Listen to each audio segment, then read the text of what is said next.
Hi everybody, I got some more Qi videos for you. This is a special video. It's for a particular person by the name of Charles. Charles, I want you to listen to me. I'm going to go ahead and elevate to another level because you're at an advanced stage. And from the email that you've given me, I clearly can see that you are diligent and you've really given an effort for this Qi. A lot of you beginners don't try this, but Charles, I want you to understand what I am saying. It's very important that you understand the concepts of what I am saying. Okay, you've meditated for a couple hours, right? You feel the warmth, your body is hot, you're almost at a point where you think, is this healthy for me? I feel too hot. Continue, alright? You also mentioned that you started feeling the twitching in the arm. There's two reasons for the twitching. Listen to me very carefully. One is your channel path is not large enough, or it's not the path of the channel, it isn't big enough. And you have to continuously do this, and it presses. It's like a drill, and it starts finding its path. The other reason is it goes out and it comes back.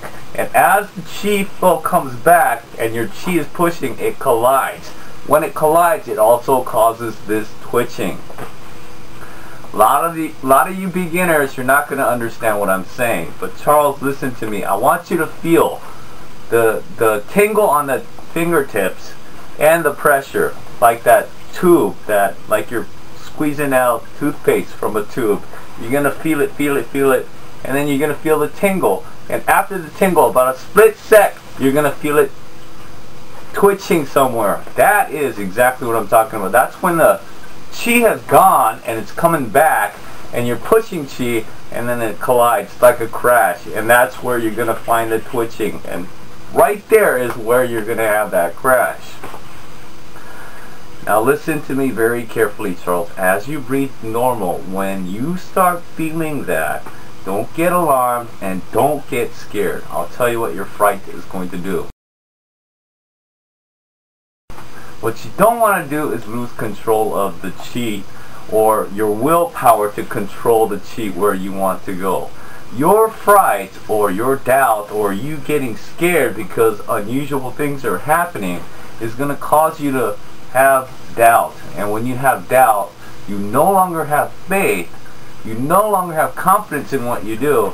And when that happens, it's a whole new, you've taken everything you built and completely destroyed it, and you have to begin again. Okay, you don't want to do that. When these things happen, I want you to forcefully with your will say, it's nothing, I'm gonna get past this, and my energy is truly strong enough that I can push this out. Okay? You have to do it with confidence and faith. And for those people who don't believe, they will never feel it. They'll make an excuse why this is this and that's that, but it's not Qi. But you, Charles, you're revealing to me, or the sensitive things that you're telling me, I want you to understand you're at a higher stage. Okay? I'm completely taking your word for it, and I'm teaching you this. Now, I want you to also understand this because you are ready for it.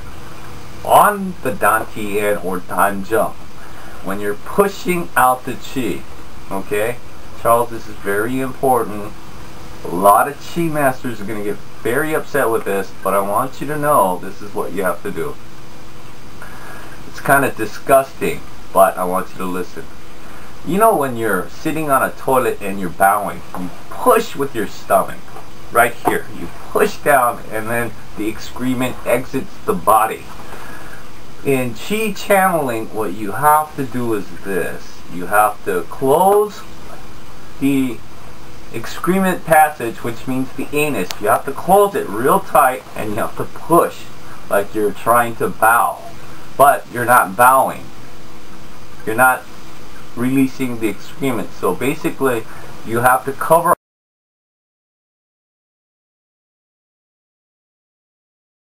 and you have to push with the stomach, the energy. You have to push it, and that's when you get that toothpaste feeling, like you're squeezing toothpaste. That's when you're starting to forcefully and willfully push out your chi energy. But the chi energy is here, you push, and then it all goes out through the body. This is something this is something that I shouldn't be teaching at this level. But for you, I think you should know. And for all you beginners out there, don't try this, okay? You're going to hurt yourself. You beginners have to develop, okay, really good understanding of the chi, where it flows. That way you can actually gather it where you want to.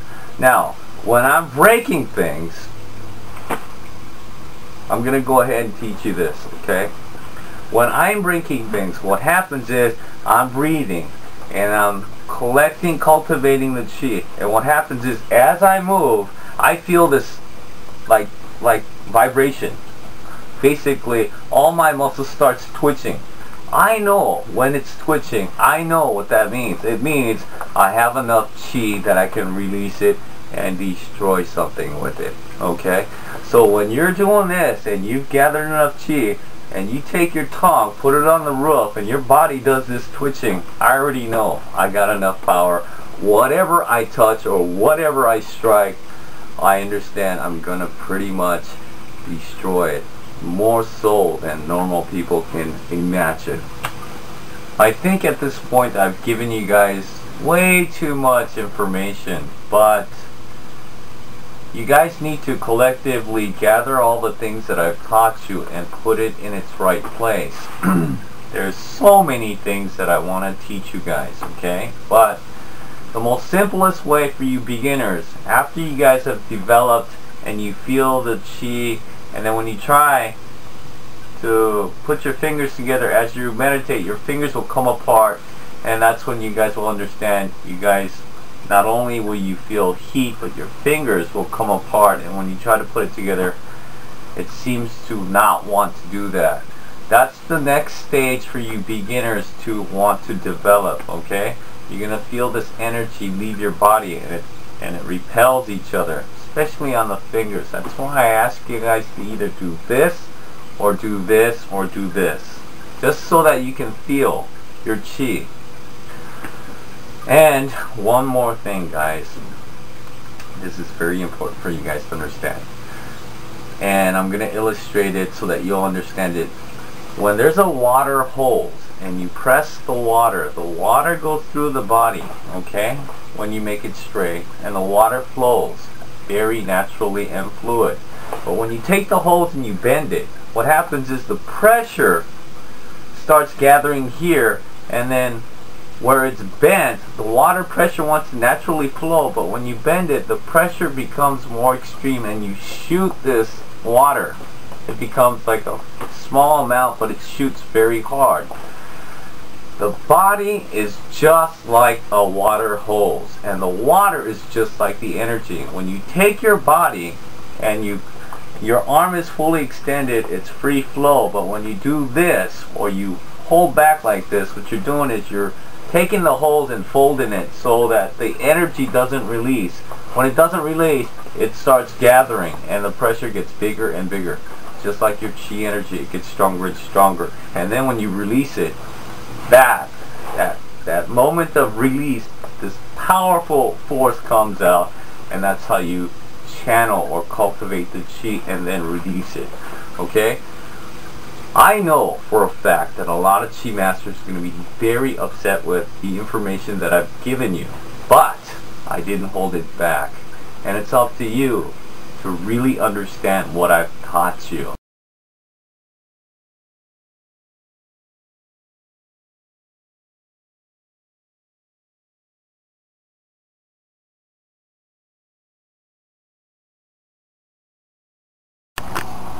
God bless you and your whole entire family. We'll see you guys next time.